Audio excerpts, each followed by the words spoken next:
Terpujilah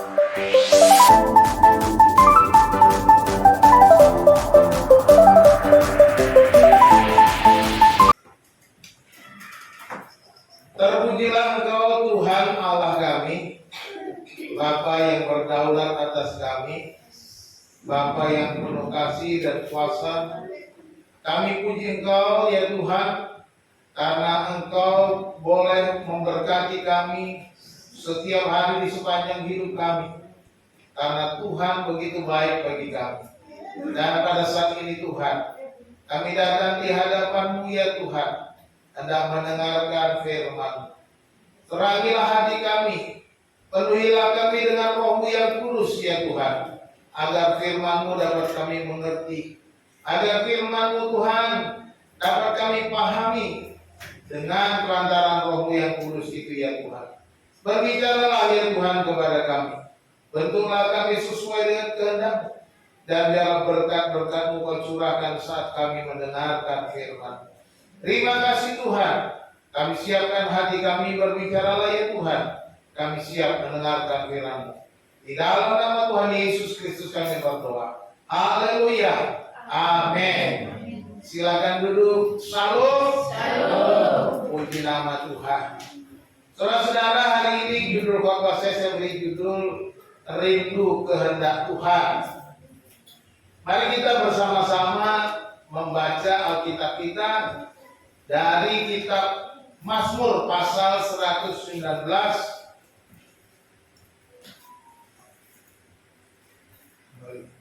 ayat 33 sampai ayat yang ke-38. Kurang jelas ya? Mungkin tolong diatur ketajamannya. Ya, Mazmur 119 ayat 33 sampai ayat 38. Saya akan membacakannya bagi kita supaya kita memperhatikan, mengikuti, mencermati setiap firman Tuhan. Perlihatkanlah kepadaku ya Tuhan petunjuk ketetapan-ketetapan-Mu. Aku hendak memegangnya sampai saat terakhir. Buatlah aku mengerti, maka aku akan memegang Taurat-Mu. Aku hendak memeliharanya dengan segenap hati. Biarlah aku hidup menurut petunjuk perintah-perintah-Mu, sebab aku menyukainya. Condongkanlah hatiku kepada peringatan-peringatan-Mu, dan jangan kepada laba. Lalukanlah mataku daripada melihat hal yang hampa. Hidupkanlah aku dengan jalan-jalan yang Kau tunjukkan. Teguhkanlah pada hamba-Mu ini janji-Mu yang berlaku bagi orang yang takut kepadamu. Amin. Diberkatilah kita yang mendengarkan dan yang melakukan firman Tuhan. Menarik, saudara-saudara, kitab Mazmur ini sudah seringkali saya sebutkan. Mazmur 119 ini ada 176 ayat, terbagi dalam 22 bagian, masing-masing 8 ayat, ya. 8 kali 22 itu 176. Abjad Ibrani ada 22 abjad, ya, atau huruf alef, bet, gimel, dalet sampai dengan tau itu ada 22 huruf. Kalau kita A, B, C, D, E, F, G ada 20. Nah, tapi yang abjad Ibrani ada 22 huruf. Jadi menarik, ini nyanyian terbagi dari 88 ayat dalam 22 perikop, ya, atau lirik syairnya dibagi dalam 22 bagian, ya. Jadi ditulis dengan luar biasa. Dalam bagian ini Mazmur 3 ayat 33 sampai 38, pemazmur mengajarkan kita untuk merindukan kehendak Tuhan. Pertanyaannya bagi kita adalah ketika kita datang hari ini, ketika kita datang untuk bersekutu kepada Tuhan, apa yang kita rindukan? Apa yang kita cari? Apakah kita merindukan Tuhan ataukah hanya sekedar absen Daripada nggak ke gereja, dibilang nggak ke gereja, padahal hatinya tidak ke gereja. Ada yang begitu ya, ingin cari sesuatu status sebagai orang Kristen. Tapi saya percaya di sini tidak ada yang seperti itu. Tetapi mari kita memperhatikan, menyelidiki hati kita. Apakah kita benar-benar merindukan kehendak Tuhan di dalam kehidupan? Mari kita buktikan ketika kita mendengar firman Tuhan, apakah saudara menggunakan gadget dengan baik? Itu saja. Pengujiannya cuma di situ. Ketika firman Tuhan diberitakan, saudara sibuk dengan gadget, bukan kepada fokus pada firman Tuhan, tetapi dengan media sosial, dengan membalas WA, dengan membaca berbagai macam hal melalui gadget saudara menunjukkan bahwa sebenarnya saudara tidak merindukan Tuhan. Jadi pengujiannya ada di tangan saudara. Bagaimana saudara menyikapi firman Tuhan akan menunjukkan kerinduan saudara. Pemazmur di sini mengajak kita untuk mengenal kehendak Tuhan melalui pengajaran, pengertian dan ketaatan. Nah, perhatikan. Kita melihat ini. Pertanyaannya lagi adalah apakah kita benar-benar rindu melakukan kehendak Tuhan atau kita lebih sering mengikuti kehendak kita sendiri? Tentunya di dalam kehidupan kita sehari-hari, bagaimana kita melakukan kehendak Tuhan di dalam aktivitas kita sehari-hari. Yang bekerja, yang sekolah, dimanapun akan menunjukkan apakah kita melakukan kehendak Tuhan atau kita hanya memikirkan kehendak kita sendiri. Hidup dalam kehendak Tuhan itu membutuhkan 3 hal, ya. Perlu pengajaran.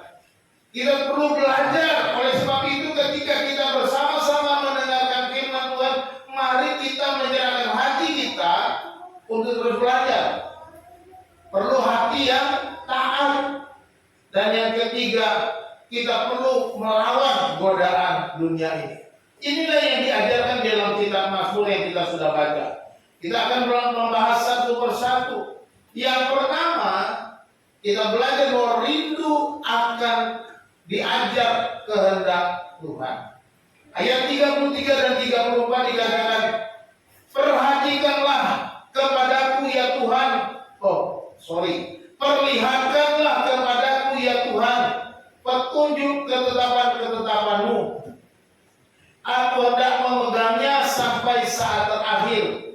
Buatlah aku mengerti, maka aku memegang Taurat-Mu. Aku hendak memeliharanya dengan segenap hati. Perhatikan di situ yang saya warnai kuning ini ya. Perhatikan di sini. Pemazmur mengatakan perlihatkanlah kepadaku. Lalu aku hendak memegangnya dan buatlah aku mengerti. Ini menunjukkan bahwa dia rindu diajar. Dia rindu untuk mengerti. Makanya dikatakan buatlah aku mengerti. Pengertian artinya dia rindu untuk belajar. Saudara yang dikasihi Tuhan, perhatikan ketika Yesus berpesan kepada murid-muridnya.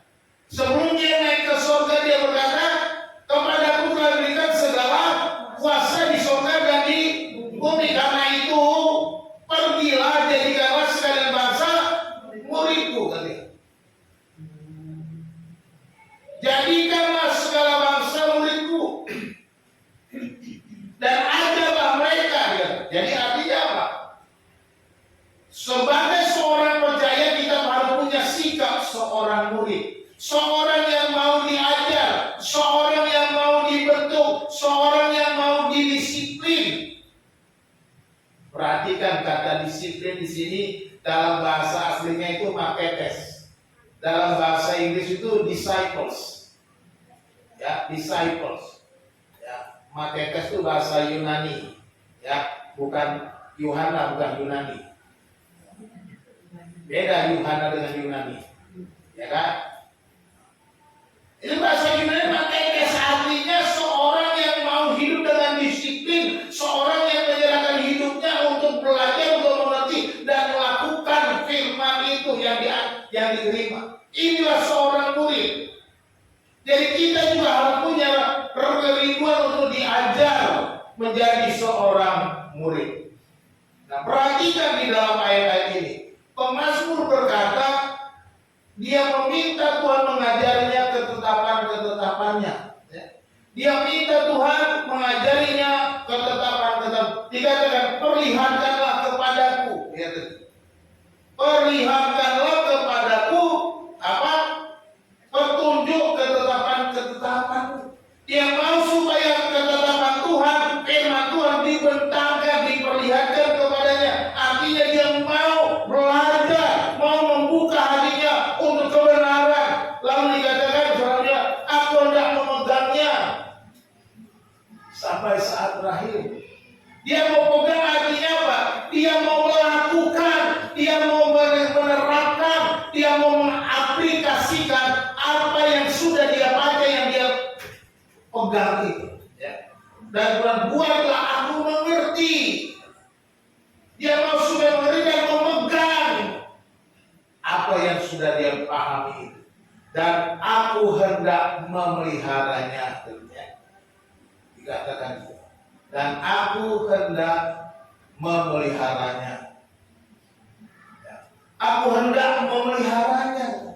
Artinya dia mau menjaga, mau melakukan, mau menetapkan, menerapkan apa yang dipahami, dimengerti. Jadi di sini pemazmur rindu akan dia mau jadi seorang murid yang terus belajar. Dia mau jadi seorang murid yang terus mau dibentuk. Dia mau jadi seorang murid yang terus disiplin di dalam hidupnya. Karena dia tahu firman Tuhan adalah jalan yang harus dia tempuh. Di dalam ayat yang ke-105 dia berkata apa? Firman-Mu pelita bagi kakiku, terang bagi jalanku. Itu ayat 105 dari Mazmur 119. Firman-Mu itu pelita bagi kakiku dan terang bagi jalanku. Dia menyadari penuh tanpa firman Tuhan, tanpa kebenaran, dia akan salah langkah, dia akan melenceng, dia akan meleset, dia akan menyimpang, dia akan gagal dalam hidupnya. Ini harus kita pegang. Sebagai orang percaya kita pegang teguh firman Tuhan, bahwa tanpa firman Tuhan aku pasti gagal. Aku akan melenceng kebersamaan, mengikuti kedagingan, mengikuti keinginan diri sendiri. Ini sebabnya dia mau belajar. Milikilah hati seorang murid, hati seorang yang mau terus dibentuk. Menjadi seorang murid, dia tidak pernah selesai. Ya, kalau sekolah TK selesai TK, masuk SD selesai SD, masuk SMP selesai SMP, masuk SMA kuliah selesai sarjana S1 S2 S3 STLR dan lain-lain. Mungkin bisa selesai belajar secara formal, tetapi menjadi seorang murid kita tidak pernah berhenti belajar sampai Tuhan datang nanti pada waktu kita di surga. Baru kita dikatakan, selamat hambaku yang setia, engkau sudah lulus, engkau menghadapi inaugurasi. Wah, di sanalah di pesta perkawinan anak domba. Kita akan menjadi pengantin wanita Kristus, mengikuti inaugurasi. Kenapa? Kita menjadi hamba yang setia. Kita menjadi seorang murid yang terus bertahan. Jadi kerinduannya si pemazmur itu untuk memfirman Tuhan sampai akhir dan segenap hati. Di situ katakannya. Dia katakan di dalam ayat itu, aku hendak memegang sampai saat akhir, buat aku mengerti, maka aku memegang Tauratmu, aku hendak memeliharanya dengan segenap hati. Ini yang dikatakan.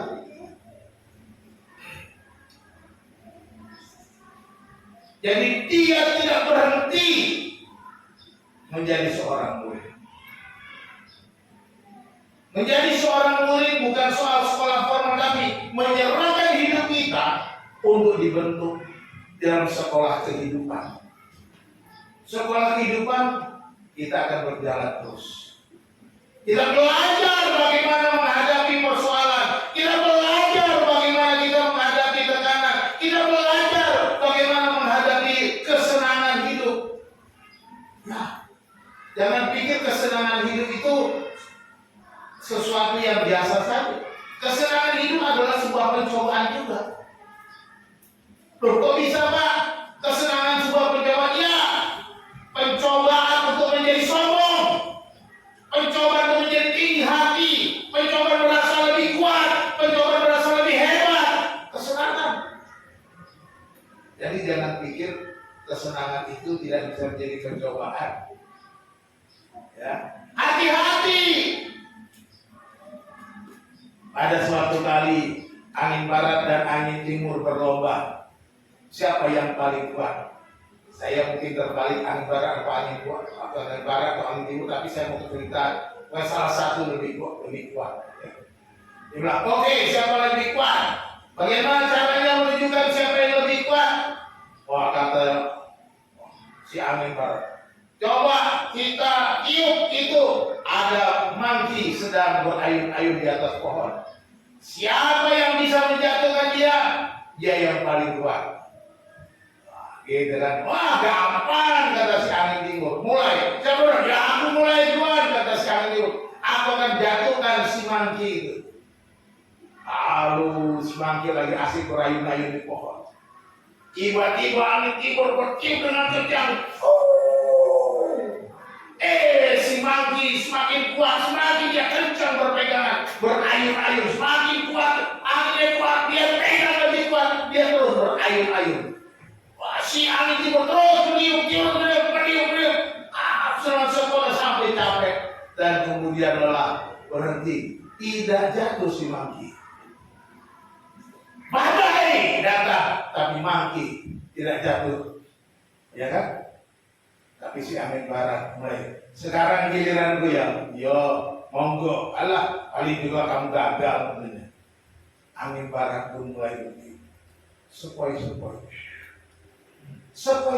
weh, si monkey mulai terayun-ayun, senang, weh, anginnya tuh seger, lama-lama tuh monkey mulai ngantuk, ya. Saat si monkey di puncak ngantuknya, angin barat meniup dengan kencang. Sikat, karena kagetnya karena sedang ngantuk, si monkey jatuh dari dahan pohon. Itulah kadang-kadang kesenangan sebuah pencobaan yang berbahaya. Jadi hati-hati, jangan hanya kita bersyukur untuk kesenangan, tapi lupa bersyukur untuk pencobaan yang berat. Badai datang, saudara syukuri. Firman Tuhan hari ini berbeda, Ulangan 30 ayat 11. Selasana Raja Wali menggoyang bangkitkan isi sarangnya. Anaknya dibiarkan keluar untuk belajar terbang, mengawasinya dengan mengembangkan sayapnya, melihat anaknya menampung seekor demi seekor dan mengembalikannya ke sarangnya. Itu yang dilakukan. Kadangkala badai harus dihadapi. Ya, belajarlah menjadi murid yang terus setia kepada Tuhan. Rindu diajar kehendak Tuhan. Kita itu seperti seorang anak kecil yang terus belajar naik sepeda. Ya, kadangkala anak kecil itu terjatuh. tapi dia mau bangun lagi. Dia terus belajar. Percayalah, kalau dia tidak mau bangun lagi, dia males naik sepeda, jatuh dulu, dia tidak akan pernah bisa naik sepeda. Saudara tahu, saya belajar sepeda umur berapa? Saya kelas 6 SD baru belajar sepeda. Karena ketakutan naik jatuh dari sepeda. Ya. Sepeda saya ada sepeda jengki zaman dulu. Ya. Abang saya, adik saya sudah pintar naik sepeda, tapi saya nggak bisa naik, nggak mau belajar. Karena saya pernah belajar sepeda, saya nabrak tong sampah orang. Akhirnya saya bilang, nggak mau lagi belajar sepeda. Tapi kemudian saya belajar sepeda dengan akhirnya saya bisa naik sepeda. Seperti itu. Kita harus belajar terus menerus. Gagal coba lagi, gagal bangun lagi, gagal berusaha lagi, bangkit lagi. Di sanalah kita bertekun. Bagaimana modalnya? Firman Tuhan. Kita rindu belajar. Karena firman Tuhan berisi pedoman. Firman Tuhan adalah pedoman langkah-langkah yang harus kita jalani di sepanjang hidup kita. Marilah kita luangkan waktu membaca Alkitab, berdoa agar Tuhan membukakan kehendaknya bagi kita. Luangkan waktu supaya kita ngerti apa sih mau Tuhan. Jangan cuma bisa nyanyi seperti yang diajarkan Tuhan itu. Suka-sukamu Tuhan, suka-sukamu Tuhan, suka-sukamu Tuhan, suka-sukamu Tuhan. Nyanyinya begitu, tapi dalam hati suka-sukaku Tuhan, suka-sukaku Tuhan. Ya, hati-hati, suka-sukaku. Berat Tuhan, melakukan firman-Mu, nggak mau Tuhan, jalannya sulit. Aku mau apa yang gampang saja. Hati-hati, jalan yang gampang bukan berarti menuju jalan tujuan yang terbaik. Maka dia orang yang ke jalan yang bisa ke jalan yang lurus, tapi ujungnya menuju maut, kata Yesus. Lebarlah jalan menuju neraka, tapi sempit menuju kerajaan Allah. Jadi mari kita menjadi orang yang rindu diajar kehendak Tuhan, dan kita menyerahkan diri kita menjadi seorang murid. Yang kedua, kita rindu dikuatkan kehendak Tuhan. Ayat 35-36. Biarlah aku hidup menurut petunjuk perintah-perintah-Mu, sebab aku menyukainya. Perhatikan. Biarlah aku hidup menurut, ya. Karena ini dia ingin dikuatkan. Condongkanlah hatiku kepada peringatan-peringatan-Mu dan jangan kepada lapar. Ya. Dia melihat ada celah di dalam kehidupannya untuk jatuh.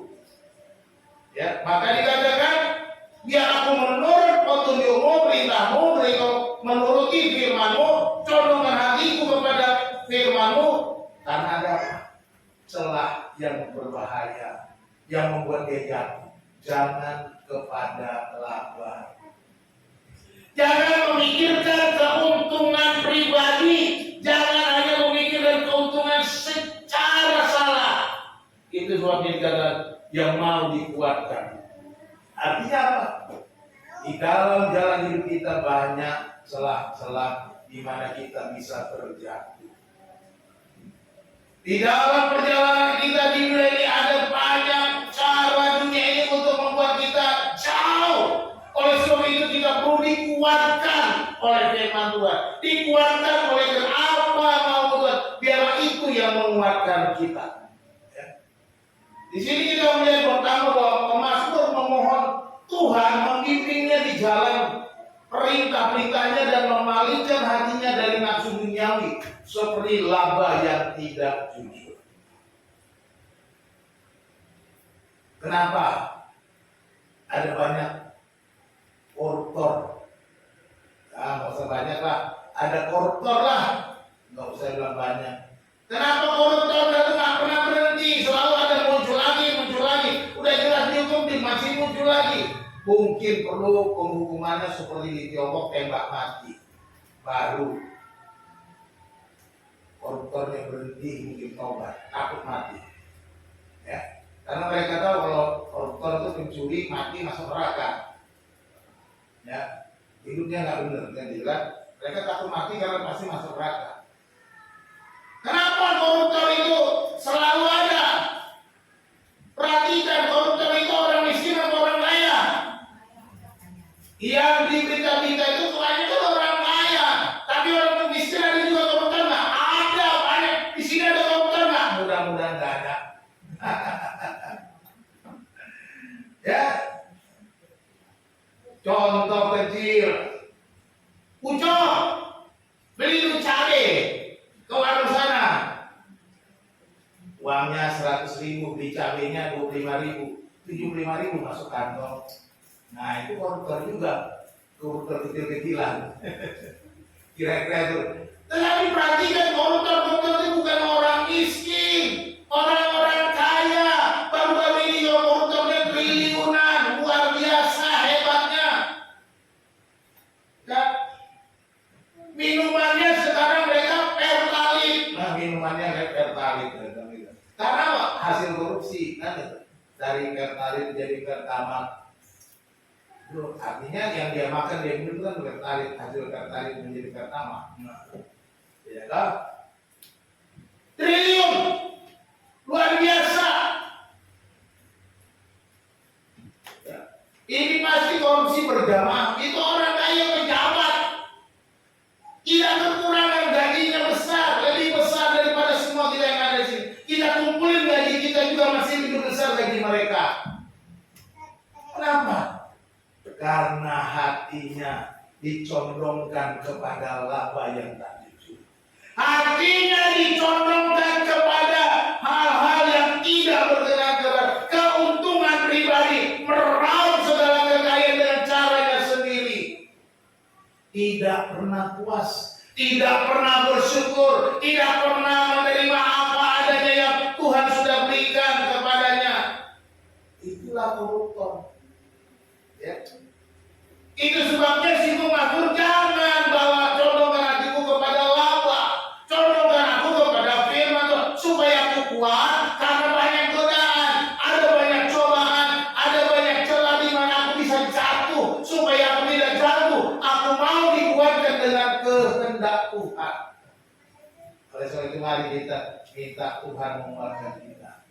Jangan cari kekuatan lain, ini saja. Amin. Kekuatan lain pasti kalah. Ya. Saya percaya kita semua pernah gagal. Ya, tapi kita semua tidak mau jatuh dalam kegagalan. Amin. Tuhan selalu pegang tangan kita. Lagunya apa? Tuhan pegang erat tanganku, ku tak dapat hidup di luar kasih-Mu, gitu ya. Bapa jangan tinggalkan aku, Engkau harapan selamaku hidup, ya.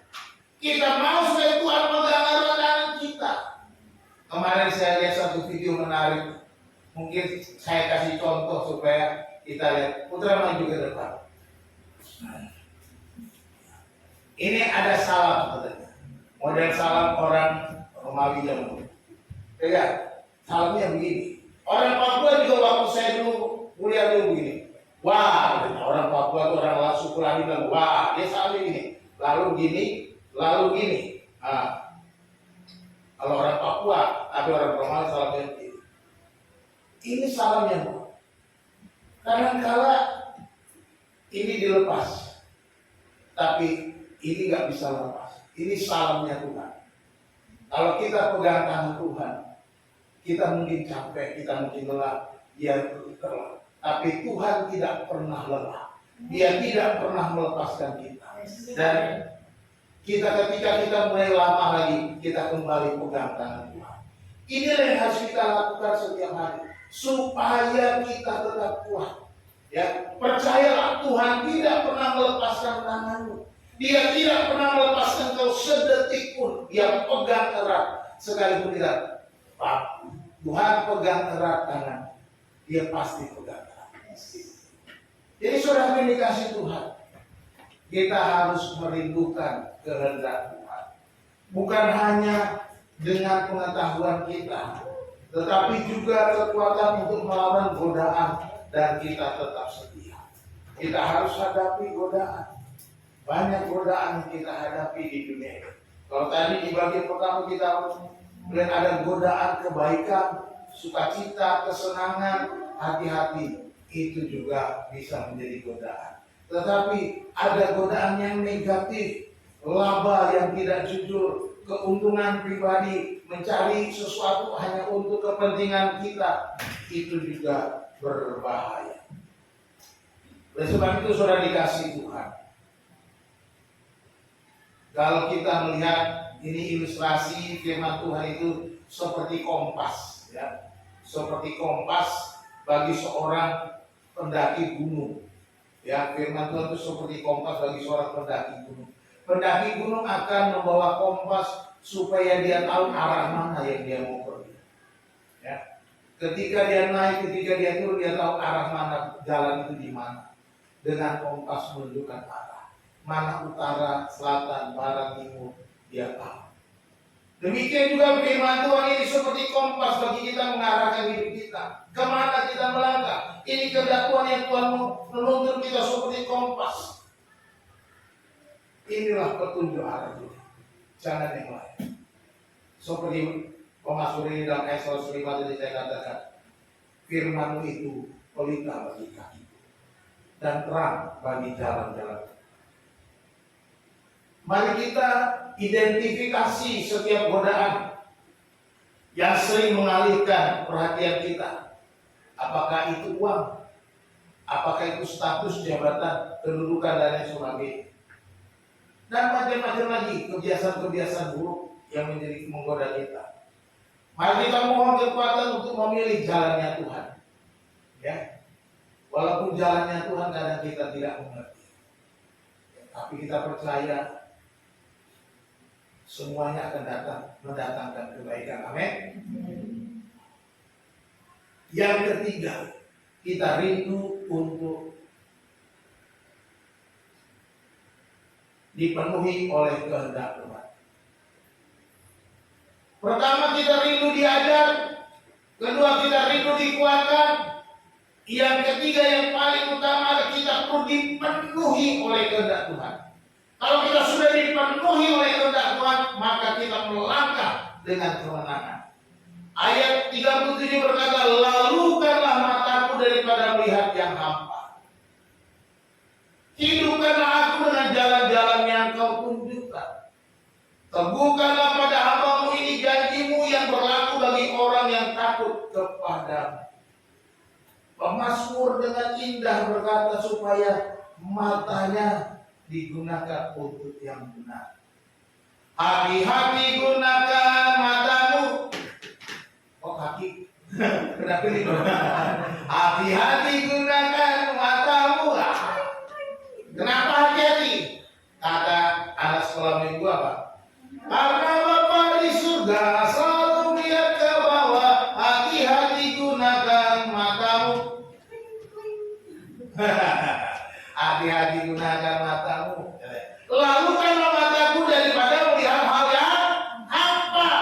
Hidupkanlah aku dengan jalan-jalan yang Kau tunjukkan. Yang mau dipenuh. Teguhkanlah hamba-Mu janji-Mu yang berlaku bagi orang-orang yang takut kepadamu.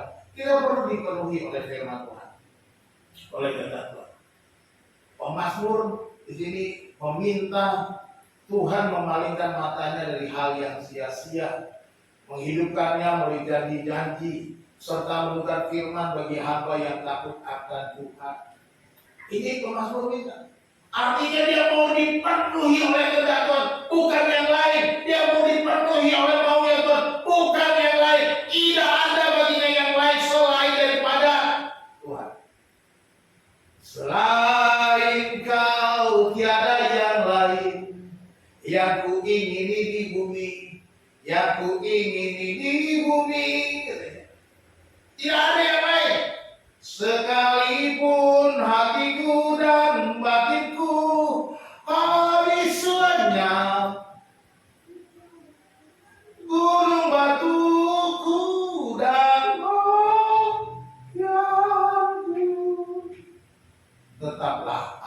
selama-lamanya. Ini dia mau itu. Tidak ada yang lain, hanya kehendak Tuhan, firman Tuhan, janji Tuhan, kebenaran Tuhan. Dialah satu-satunya yang dipegang teguh bagi orang-orang yang takut akan Tuhan. Kita adalah umatnya, adalah anak-anak yang takut akan Tuhan. Nah, kita mau supaya hidup kita dalam kehendak Tuhan, membawa kepenuhan dan kehidupan sejati, bukan kekosongan yang ditawarkan oleh dunia ini. Dunia bisa saja menawarkan berbagai macam kebahagiaan. Dunia mungkin saja memberikan solusi-solusi sesaat untuk kita bisa lepas dari persoalan, tetapi semua itu hanya bersifat sementara. Apa? Tetapi Tuhan memberikan jawaban-jawaban yang pasti, jawaban-jawaban kekal, jawaban-jawaban yang memberi kemenangan, memberi kekuatan, memberi solusi atas segala persoalan kita dengan pasti, tanpa menuntut bayaran dari kita. Ya. Kalau dari dunia ini tentu ada harga yang harus kita bayar dengan segala yang kita mau. Ya. Kalau saudara mau healing, kemana? Ke Bali, saudara keluarkan uangnya untuk tiket penginapan dan lain sebagainya. Selalu ada kan? Tapi hiduplah di dalam kehendak Tuhan. Ya. Dan katakan bahwa Yesus jawaban dalam hidupku. Tidak ada yang lain. Amin. Kalau Yesus ada jawabannya, maka dia akan memberikan jawaban yang pasti. Kalau Yesus katakan jawaban, maka dia ada solusi yang terbaik. Dia sudah memberikan hidupnya untuk kita. Ya. Mari kita ingat kembali pengorbanan Yesus di atas kayu salib. Kita baru merayakan beberapa hari, beberapa minggu yang lalu, Paskah, kematian, kebangkitan Kristus. Dia bayar dengan darahnya. Dia korbankan dirinya. Dia serahkan dirinya mati di atas kayu salib, dipaku. Hanya untuk kita. Kalau dia sudah berani dan mau memberikan seluruh hidupnya dengan cara demikian untuk saudara dan saya, terlebih lagi setelah kebangkitannya, dia akan memberikan apa yang kita perlukan sepanjang hidup kita. Katakan amin. Terlalu mudah bagi Yesus untuk mencukupkan. Amin. Terlalu mudah bagi Yesus untuk menyediakan. Terlalu mudah bagi Yesus untuk memberikan apa yang kita perlu. Oleh sebab itu, jadikan Yesus jawaban satu-satu.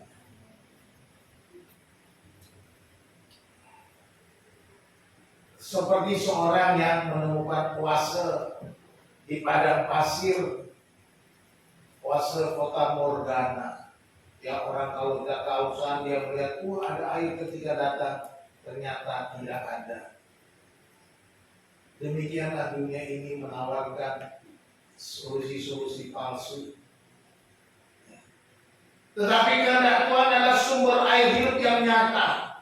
Yesus berkata kepada perempuan Samaria, kau tahu siapa yang berkata kau berikan aku minum, niscaya kau akan mendapatkan air hidup, dan air akan terus memancar dalam kehidupan. Luar biasa. Yesus berkata, akulah air hidup. Ia tidak akan haus lagi selama-lamanya. Yesus sumber air hidup. Air itu terus memancar sampai kekekalan.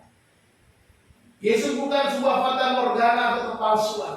Mungkin orang dunia ini berkata Yesus itu tidak benar, Yesus itu palsu, Yesus itu fata morgana. Saudara itu dikasih Tuhan.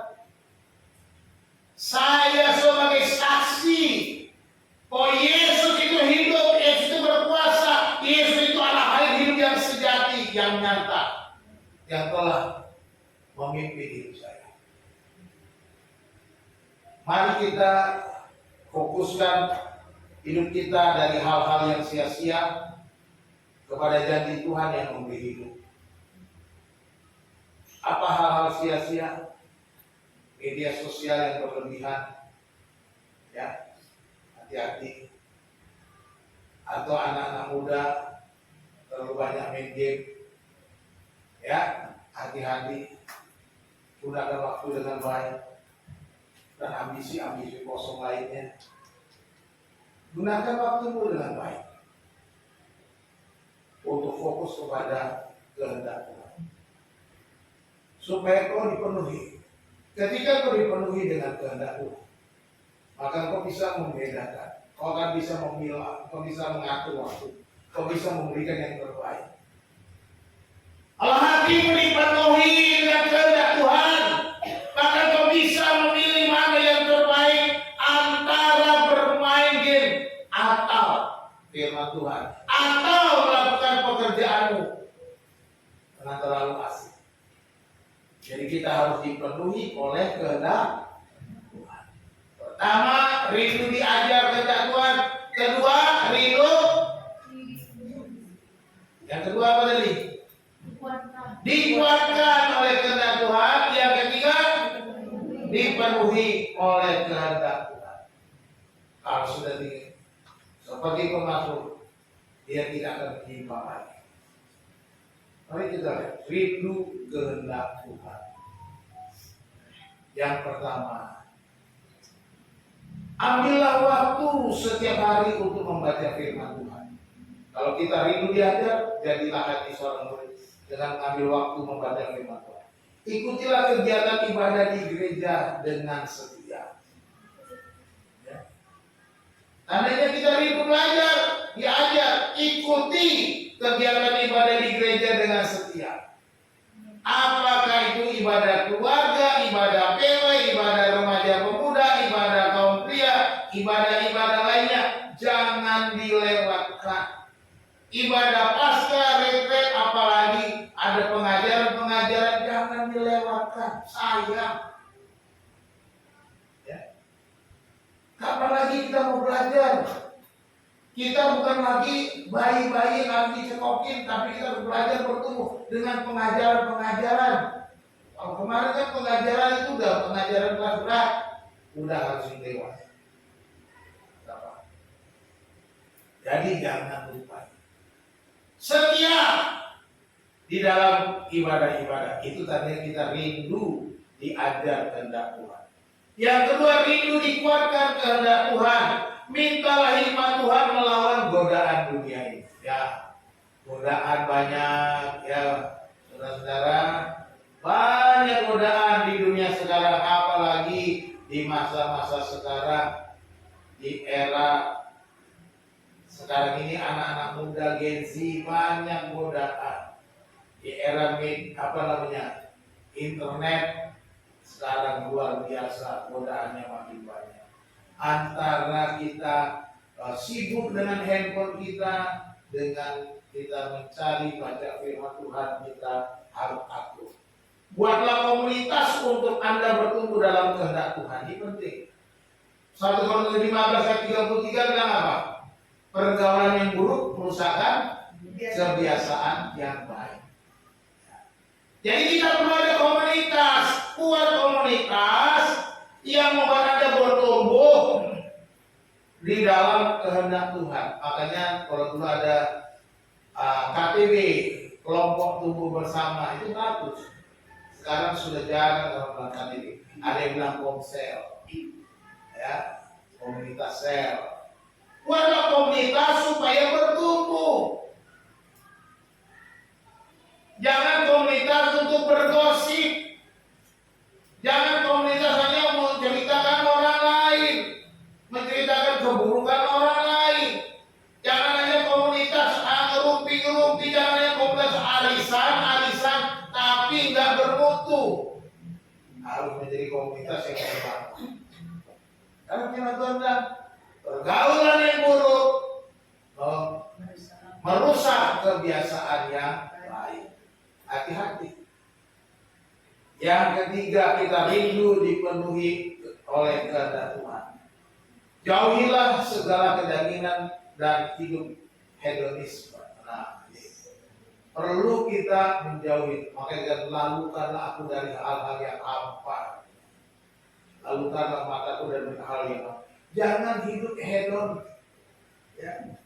Jangan hidup hedonis. Ini khususnya buat putra. Jangan dikit-dikit sepatu putih. Sepatu putih mau sampai berapa? Nah, gitu ya. Kira-kira begitu. Ya jangan cuma bergaya. Tapi kita lupa kehendak. Kalau kita dipenuhi kehendak Tuhan, kita akan melakukan kehidupan yang jauh daripada hedonisme. Kehidupan dengan iman, dengan percaya janji-janji Tuhan. Percayalah janji Tuhan, Dia akan mencukupkan, Dia akan memelihara, Dia akan menolong, Dia akan memberikan jalan keluar. Dia adalah solusi yang terbaik. Jadi itu. Hidup dengan janji-janji Tuhan. Beberapa waktu yang lalu, putra bilang, Pak, ini UKT-nya UKT tertinggi dapatnya Pak, 9,5. Saya dulu bilang, ya, apa nggak bisa turun lagi? Ya namanya dia coba nego-nego belum ada jawaban. Tapi saya bilang, kalau itu pilihanmu, percaya Tuhan akan sediakan. Tapi ingat, belajar dengan tekun, takut akan Tuhan, ikuti firman Tuhan, jangan mau sendiri. Jangan sampai uang dibayar gagal masa depan. Itu harus diingat. Hanya dengan satu cara, mengandalkan Tuhan.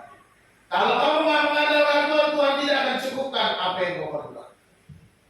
Jadi saudara dikasih Tuhan, percayalah janji Tuhan akan diberikan seberapa yang kita perlukan Tuhan. Pengalaman sampai hari ini saya selalu dicukupkan. Saya percaya selanjutnya juga Tuhan akan cukupkan. Itu yang saya lakukan. Saya pegang. Kiranya Tuhan memberkati saudara.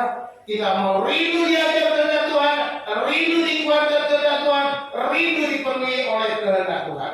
Tuhan Yesus memberkati kita. Mari kita berdoa. Kami bersyukur kepada Tuhan untuk kebenaran firman Tuhan yang sudah kami baca. Kerinduan akan kehendak-Mu ya Tuhan, menjadi kerinduan kami ya Tuhan.